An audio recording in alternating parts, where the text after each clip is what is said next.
Welcome to the Fantasy NASCAR podcast. I am Race for the Prize. You can get access to the Fantasy NASCAR Spreadsheet by going to racefortheprize.com. $30 for the month of February, $12 for a given weekend. Send me an email if you want to try to work out a deal since we are halfway through the month. Today we are going to talk about whether Atlanta is a super speedway. Short and sweet. If you don't have much time, yes it is. Is it a full-blown super speedway? Probably not. But for the most part, if we had to relegate it to super speedway or intermediate track, it's a no-brainer super speedway. To say anything else is clickbait. To say anything else is pretentious. It reminds me of when I became a super wrestling nerd in the late 90s and early 2000s and was really into ECW and independent storylines and the smaller characters. And meanwhile, people were watching Rikishi slap his butt on people and loving it. And I sat there and said, oh, this isn't real wrestling. This isn't real. And I couldn't enjoy WWE because I was a super nerd. And that's what it's like if you're sitting there saying, well, Atlanta's not a true Daytona or Talladega. Yeah, okay. It also reminds me of the times in the past when I've learned a lot growing up. When I was a super indie alt music fan and I would go to a bar or restaurant or event and they were playing just, top 100 radio and I could never have a good time because this isn't real music. It's pretentious. If you want to be able to enjoy Atlanta, just enjoy Atlanta. Don't be a super snob about it. It's a super speedway. Is it pure Daytona? No. Is it pure Talladega? No. We'll go through the data and look at what it is, and it kind of varies in series. Truck series, Xfinity series, Cup series. Because the packages are different, then it changes the way that Atlanta races. We do need to be careful with that. But for all intents and purposes, it's a super speedway. It's a stack in the back. It can vary a little bit. We'll look at the data. I mean, if you were just to simply look, we got Atlanta, the first ever race here, then the second ever race, and you just simply asked yourself, how does Atlanta in 2022 compare to an intermediate track? Sure, the 1 and the 2 stand out. Oh my God, the optimal lineup had a driver starting first and second. We can't stack in the back. Well, it also had drivers starting 25th, 24th, 27th, and 22nd. That sure seems like a stack in the back. But I know the overreaction crowd saying, but there's a second place driver. All right, let me calm those fears. First of all, the average starting position of a driver in the optimal lineup in the second Atlanta race was 17th. The finish was 5th. The finish is very similar to the number we target at Daytona and at Talladega. The average starting position creeps a little bit closer. Daytona is 26th. So yes, 17th is closer than 26th. But 17th is still pretty far in the back. Still worried? Here we go. Let's go ahead and put some water on that fire and I'll calm you down a little bit and calm down that it's not a super speedway crowd. Well, look at Ross Chastain. He squeezes into the optimal lineup starting second. He scores the 6th most fantasy points. You could have very easily, in your lineup, started the driver starting 32nd in Bubba Wallace. He scored 5 fewer points.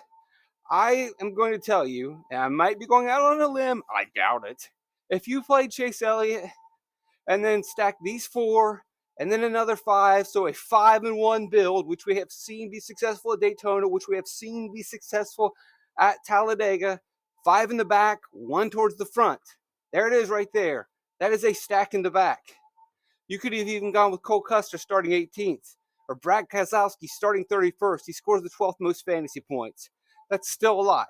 Sure, Brad was 11 points down from Ross Chastain, but it's not that crazy. We had enough drivers in the back scoring fantasy points. Again, we ran out the top 15 in terms of fantasy score. Todd Gilliland starting 28th. Corey LaJoie, everybody's darling, starting 30th. There is plenty of good lineups, winning lineups, money-making lineups that had the stack in the back formula. And you could have even just faded Chase Elliott probably. Now, somebody got unique and took down the GPP by playing him, but a lot of people made a lot of money without playing him at all. That's the Cup Series. Let's look at some of these other optimal lineups. Then we'll break down the Cup races, and we'll try to look at the truck. I got some notes I can put up to give you an idea of how these races play out. But let's just first start out by looking at some of the optimal lineups. In the first Atlanta race, we get 11 cautions, 23 cars on the lead lap. So half the field is not on the lead lap. Half the field is taken out. The wrecks are not as chaotic as Daytona and Talladega because the cars don't run as close together. They're still pretty close, much closer than an intermediate track.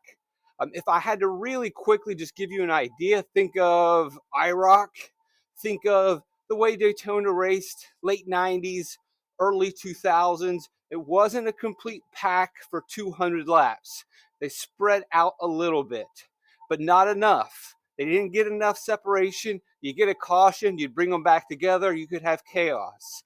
Even when they kind of spread out a little bit, they still were close enough that they could get runs on each other and they could get loose and you could get wrecks. But often some of the wrecks would just take out a car or two instead of everyone. You get three wide loose, you get wrecked, and people have time to react, move out of the way, but then you have to re-rack for a restart, and then you got to pack again, and then you can get big wrecks then. So it's can be pretty hairy. Anyway, 7 cautions in this, or 11 cautions. Sounds pretty hairy to me. That was in the first one. 23 lead lap. You had an average green flag run of 21, which isn't a lot. It's not super short, but it does tend to lead to chaos, which then tends to lead to lineups that favor drivers that are gunning for place differential. Those are just the facts.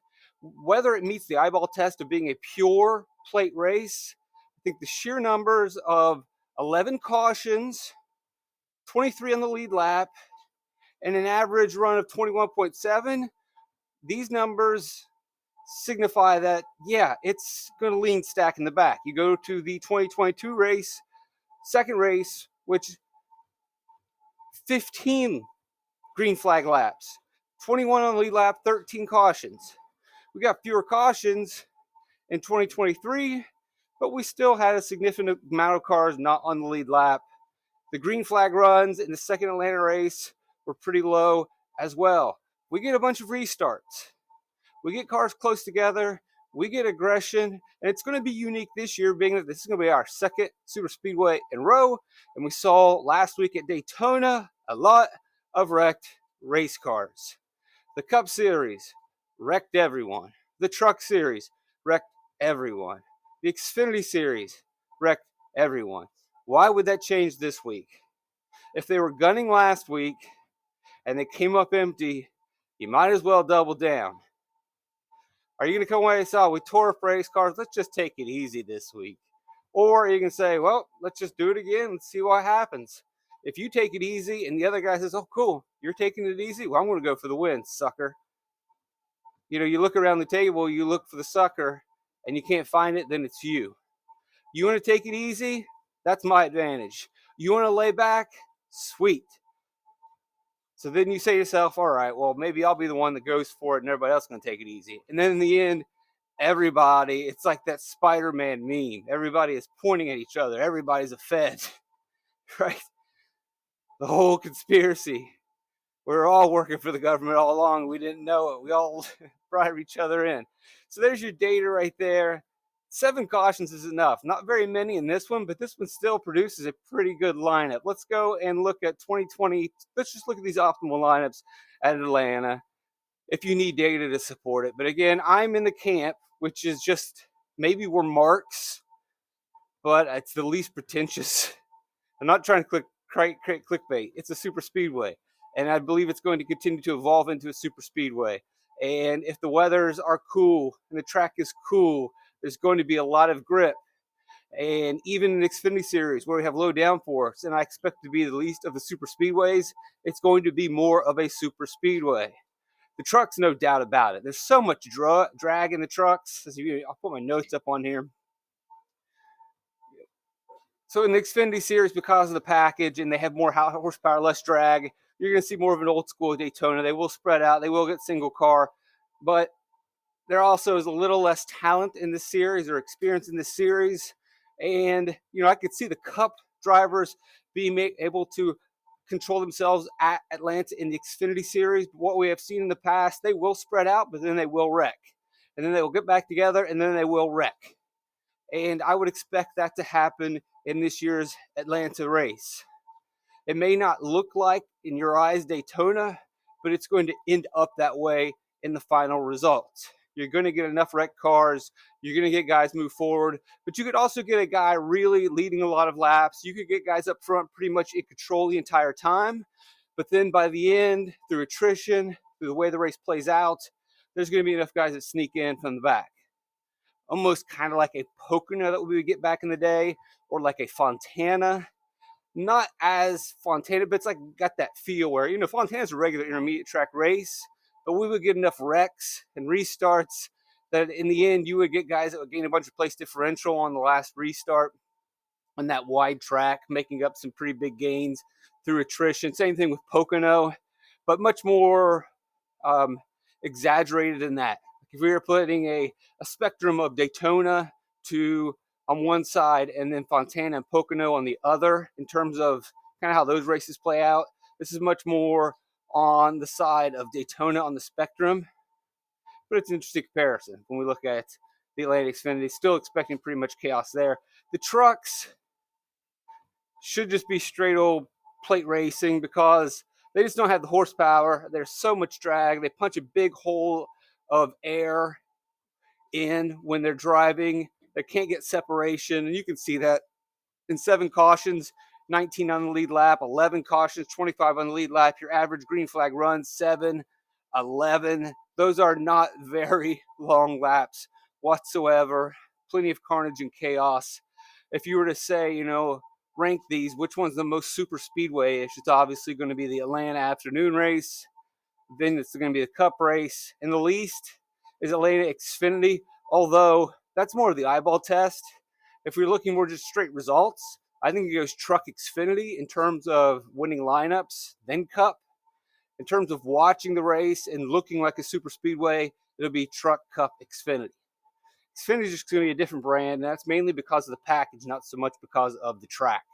Less drag, more horsepower, more separation, but still you're going full throttle, high speeds, which means it gets pretty dangerous and hairy, and you're going to get wrecks just running that style of race. All right, let's look at some Cup optimals and just see where we stand in terms of building. So if we look at the very first Atlanta race, we do have guys starting closer to the front. Kurt Busch starting 9th, Ross Chastain starting 7th, William Byron starting in the front as well.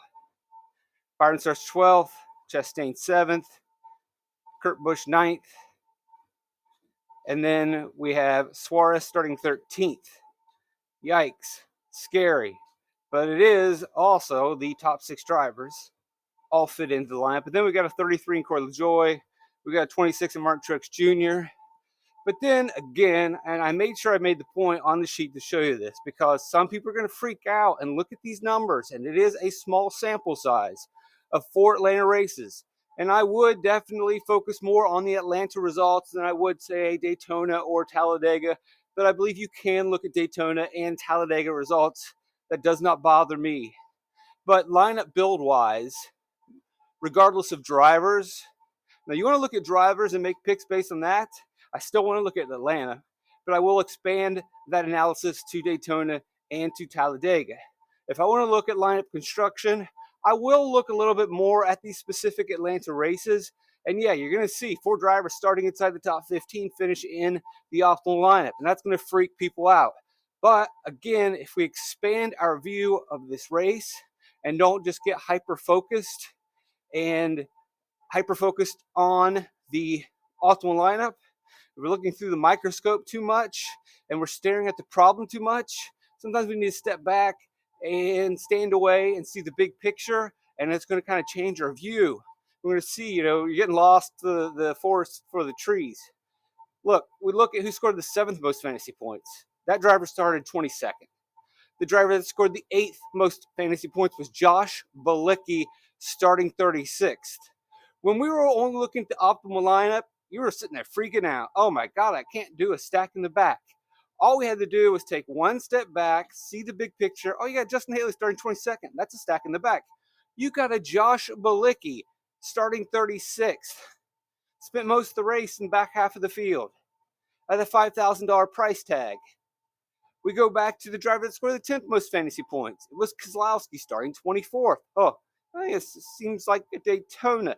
David Reagan, 11th most fantasy points, starting 35th. 12th most fantasy points. Greg Biffle in a part-time ride, 37. B.J. McLeod, 14th most fantasy points, starting 34th. 15, Eric Jones, starting 23rd. It's not Daytona. It's not Talladega. But boy, that seems pretty close. Now, if we only looked at the top 6, and we're hyper-focused on that, you have a completely different picture. But when we add more data, when we expand our analysis, we start to see really what it is. Let's look at Atlanta too. Again, not pure super speedway, but pretty close. We already looked at this one. 4 drivers in the top 6 were stacking the back. You add in Bubba. You even got Keselowski, Gilly, and LaJoy down here. That's a stack in the back. Let's look at Atlanta at the beginning of this season. 23, Atlanta, Cup Series. We get only 5 cautions. 23 in the lead lap, though, equal to these. We got some pretty long green flag runs. Ask yourself, boy, that sounds like this is not going to be a stack in the back. I mean, 2 of those cautions are stage breaks. We only have 3 real cautions in the spring Atlanta race. Let's look at what the data says. Well, wouldn't you know it? We still get 3 stack in the backs. Corey LaJoy, Ty Gibbs, and Eric Jones. Starting in the back, finishing in the top 10. We do get a lap leader, which one would expect we would get. Starts first, finishes first, is in control of the entire race. Joey Logano in the spring Atlanta race. There wasn't very many cautions. There were long green flag runs. We have seen that happen occasionally at Atlanta or at Talladega and Daytona. Not very often, but it can happen. It did happen at Atlanta. It could happen more often at Atlanta than other racetracks. We don't have a large data set yet to conclude that that's always going to be the case. You can lean in that direction. I have no problem leaning in that direction. But if we think that the track's going to have more grip and allow for more side-by-side racing, then we could have a different story, especially as the drivers become more familiar and as the drivers are now running a back-to-back super speedway race. Brad Keselowski starting up front, Tyler Reddick starting up front. So we have this next section from drivers scoring from 5th to 9th, all starting in the teens. Yeah, that scares you a little bit. But then if we expand just a little bit, and we're talking about a handful of points separating these drivers, the driver that scored the 10th most fantasy points, 8 points away from the top 6, started 30th in AJ Allmendinger. Then we got a 22 scoring 11th most, 12th most starting 18th, 13th most fantasy points of Ricky Stenhouse starting 27th, 14th most fantasy points Martin Truex Jr. starting 29th, 23rd, 21. That's a stack in the back. Is the line moved up more? Yeah. It's not a pure, all right, I'm starting everyone 30th or back. You're obviously going to draw your line in the sand much closer to the front. Maybe that line's going to be 20th. Maybe that line's going to be 18th. It's going to be up to you. As we said earlier, the average starting position of an optimal lineup driver at Atlanta is 17th. A lot of that, though, has been heavily influenced on guys starting first and second, finishing in the top 6. Those are optimal lineups. I would like to know what the numbers are for the actual winning lineups, because I would suspect that the average starting position for winning lineups that have actually been built, it's probably going to be closer to 20th. Like I said, with that 2022 second race with Ross Chastain qualifying, starting second, I'm willing to bet the house that the winning lineup did not have Chastain in it. and Elliott in it. They likely had Bubba Wallace, Cole Custer, or Brad Keselowski in it. They may have had both of them in it. And if that were the case, then obviously the average starting position of the winning lineup would not be as high or low as it is. And then let's look at the final Atlanta race. Looking at our notes here. 7 cautions, so we add 2 more as compared to the spring. We get more cars in the lead lap, but our green flag runs are significantly cut down, which is going to cut down on lap leader points. And it just infers that we're going to have more cautions, more breaks, more wrecks, and possibly good cars being taken out, possibly cars starting up front being taken out, and opening the door for some place differential plays. Let's look at the optimal lineup from 2023. Again, I'm in the camp that it's a super speedway, but I'm going to let you look at the data and let you make up your mind on your own. Well, how about that? The optimal lineup for this race, the average starting position is, you can see on the bottom of the screen, 21.5. Pretty close to a Daytona. Byron starts 18th. Daniel Suarez starts 26th. AJ 19th. Kyle Busch 22nd. Michael McDowell 20th. And JJ Gailey 24th. As I just said about a minute and a half ago, where do you want to draw your line in the sand? 30th and back? No, that's a Daytona Talladega trick. 20th and back? Well, that's something to think about.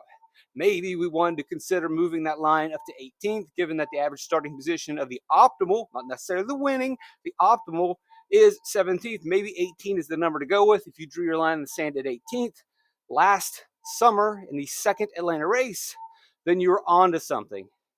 And you look at all these drivers in the top whatever, and this is the most current Atlanta race, and this is part of the evolution of the racetrack.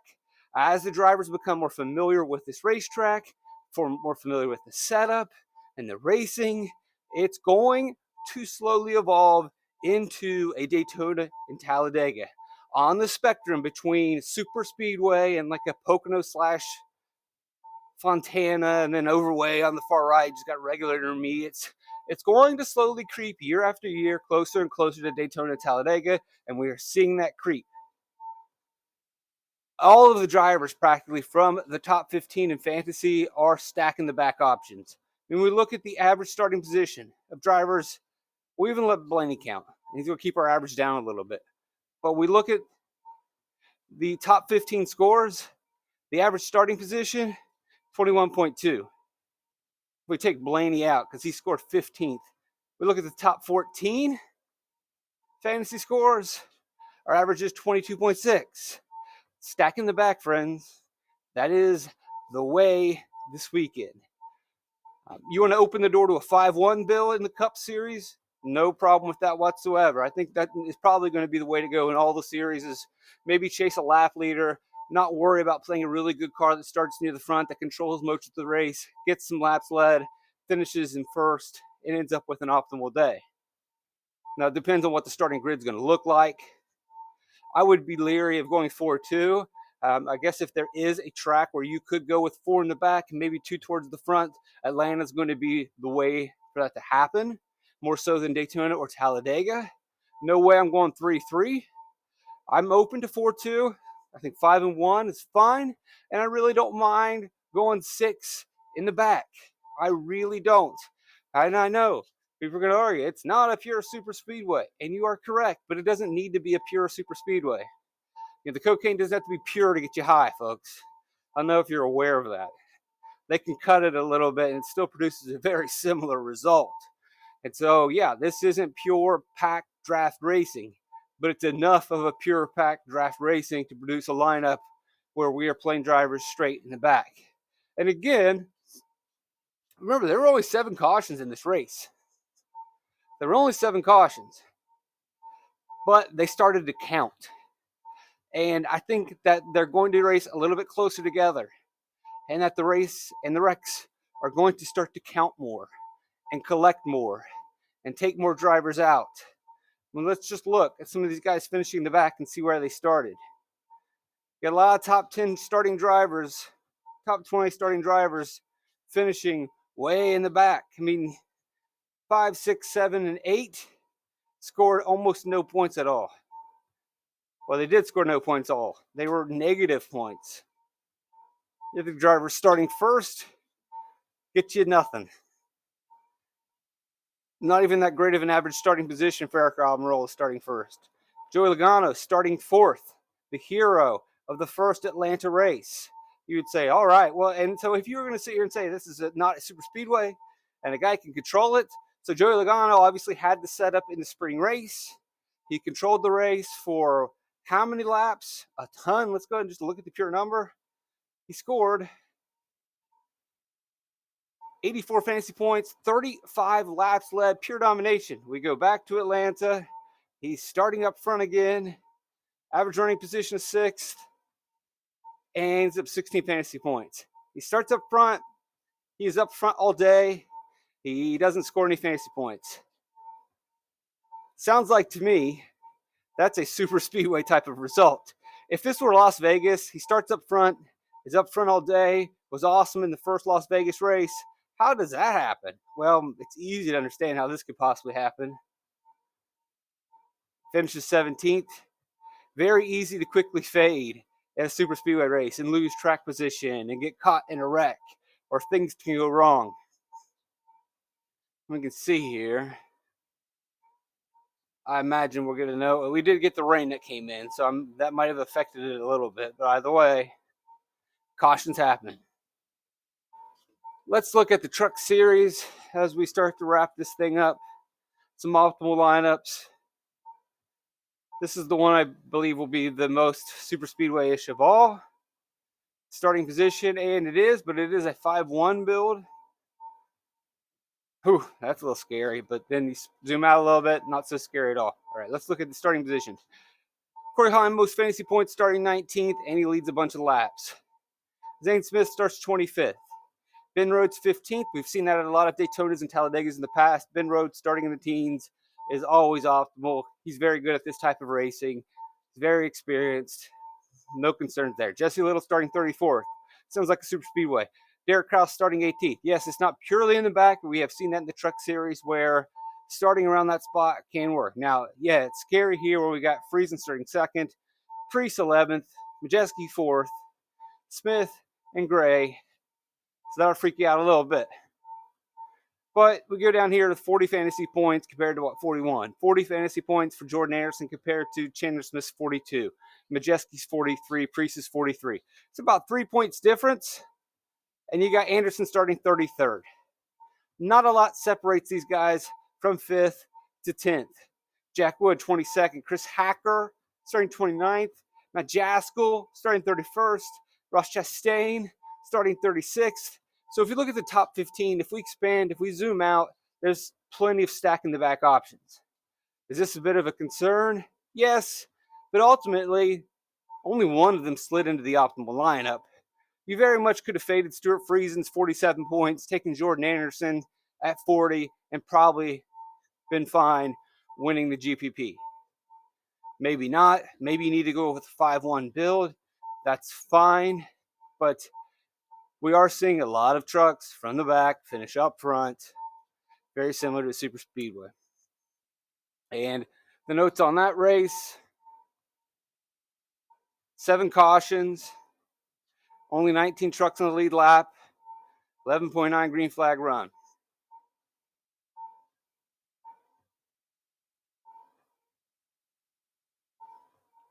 Actually, sorry, that was